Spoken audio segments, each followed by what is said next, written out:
Back to Syndicate Competitive League 3. My name is Seldrin. I'm here commentating with Alendar. And we have a fantastic lineup here. We have Exodunks versus Insurance Fraud. And on the Excellence team, we have a very high DPS setup. We have got 2 Chronos, a Vindicator. Then at range, we have 2 Marylands, a Sentinel, and we have 2 Incursus.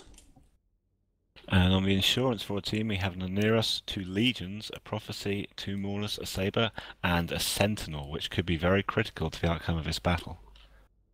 Yeah, I think one Sentinel potentially is not going to have enough tracking disrupting to change anything here. My money is going to be well and truly on the Exodunks team here. This blue team is just going to need to be too close to any damage, and these Chronos and Vindicators with their 90% webs are going to shred them apart. I think it's probably true. At the same time, I'm a bit more on the fence. If those Legions can get tackle very quickly on the blaster battleships and hold range away from Oneirus, it's possible they'll be able to tank it. They can be set up very tough ships. It's hard to say. It may well be that the sheer firepower of those Gunty battleships is just going to blast all the way through. But at the same time, if they can pin them down and keep them away from their support, the match might not actually be as close as it first looks. Although I would have to say he's probably right, and it probably will be a Vindicator all the way. Yeah, well, that's the countdown just finished in locals, so this match is just underway. And yeah, I think this is just going to be the absolute fist in the face of the red team versus the cleverness of the blue team, and I think this red team is going to win. Let's just see what happens. So the ships are on the move. We see lots of drones already dropped. We're seeing the Legions and the Prophecy burn into the Chronos and the Vindicators.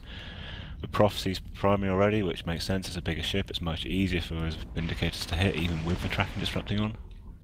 We're seeing the Vindicator taking quite a lot of damage quite quickly, actually. We're not seeing any significant damage applied to the Insurance Fraud team yet. It could be that those tracking disruptors are actually having quite a big effect, despite the fact of the webs. And that Vindicator is dropping into armor pretty quickly. Yeah, he's an armor tank ship though, so I don't think he's in serious trouble. That Prophecy though is now webbed, so all that full force of these battleships should be going down on him soon. So let's see if his tank can remain. However, look at that Vindicator, he is dropping through armor. He is. One of the Maulers is taking damage. It looks like there's a bit of split up from the frigates, from the Exodunks team, trying to take out some of the E-War. The Prophecy is holding. He's pretty much holding around half armor. Whereas that Vindicator, again, he's starting to hold some reps, but he is dropping. And without logistics on their side, it looks like those Vindicators might start to drop. The Prophecy is slowly going down though, so it's going to be pretty close. Yeah, the Prophecy is dropping, and we can see a lot of dampening coming out from this Excellence team, but interestingly they've been dampening the enemy dampening ships and allowing the Oneirus just to lock how he wants, so all those reps that from Prophecy that Oneirus is down, as that Vindicator is still holding armor. It looks like he's probably using ancillary local rep, and it's been just enough to keep him alive, to keep that Prophecy down, and the Legions are starting to take damage now as well. Yeah, it's touch and go now, and we can see this Vindicator though is approaching low structure, so he's in serious trouble now as well. It does look like that ancillary rep is being enough to hold him, but those Legions appear to be Ham Legions as well. Yeah, well, whatever they're doing seems to be working, and this match is a lot closer than I predicted, that's for sure. Yeah, certainly, but that Legion is dropping now, and the Legion is about to go down. I think that's probably it. It looks like that ancillary rep's held out on that Vindicator for long enough for this match to swing to Exodunks. Yeah, the Legion is just, the Vindicator has been hanging in by the skin of his teeth there, and as more and more of these Insurance Fraud ships die, their chances of taking a victory here are becoming slimmer and slimmer. Yeah, still a surprisingly close match. Got a good local tank on that Vindicator. It did look like he was going to drop initially, but once that Prophecy dropped, obviously the damage from the drones, enough that he could then start to hold out. Yeah, I think the chances though, as before, it's just becoming really slim. It's amazing that that Vindicator is still alive, and the damage is being spread across more ships. Instead of focusing on that Vindicator and killing him, they're going after another ship. I'm not sure that's the best target calling right there from the Insurance Fraud team. Yeah, it looks like they've tried to split up a bit with the frigates and the battleships, try and take out some of that evil. I suspect that Sentinel was taken as a reaction to the Crucifier ban, so a potential mistake there, giving away the fact that they didn't want to see tracking disruptors, but like say alone and against those 3 90% webbing ships, it's just not enough to make a significant difference. And Blue Melon in the Legion is still dropping. He's now about to drop into structure.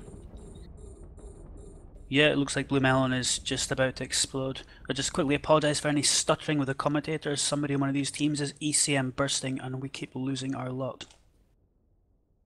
It's proving slightly annoying. That Vindicator has held out well. It was possible, even as we got this far into match, if a Vindicator had dropped down, that Nearest would then be able to hold reps on the remaining ships. But now he's not going to go down. There's no chance now. It's interesting how well what I'm assuming is an ancillary rep has worked. I didn't think they were going to be that strong. Yeah, well, it's really worked for this team. Maybe against a higher damage team, it wouldn't have been so effective. But against a lighter damage team like this insurance fraud team, it appears the Repper kept up, no problem at all. Yeah, it looks like that's true. Saber now for insurance fraud taking some damage. They're pretty much just trying to clear the field now. There's not a lot the remaining excellent ships can do, and this will be over very soon. Yeah, interestingly enough, though, just sat there but alone, still alive and still almost useless against these three Galanti battleships. Yeah, it's just a clean-up job right now. All the DPS from the Exodunks team is still alive. All the DPS from the insurance fraud team is dead. Hopefully the insurance fraud team can just zerg in there and lose their ships quickly so they get some more time to prepare for their next match.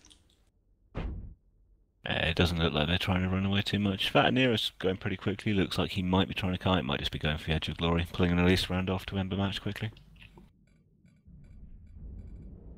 Yeah, it's a strong showing from Exodunks too. It's been the first of these brute force teams really we've seen today with the super high DPS and the 90% webbing Galanti battleships, and they perform well in the tournament. There's certain teams they don't work against, but if you're maybe your first fight of a best of 3, it's a good strong team to come with. It can do well against a big variety of different setups. It's a risky option with those battleships. If they can be kited, despite the webs, they don't have a range bonus. They have to get pretty close to get those tackles on, and without having logistics in the team against a high damage team, they can potentially drop down. We've seen a lot of times in tournaments where you've got these high damage setups come against each other. It's extremely close who will win. It takes a lot of skill out of it. You can just get into a very close, very slugfesty match where it's just almost luck of which team wins it. But there we go, with a couple of flying edge of glory violations at the end for the insurance squad. We have our first victory of our second half today, and it goes to Exodunks. Congratulations to them, and we will now hand over to the studio.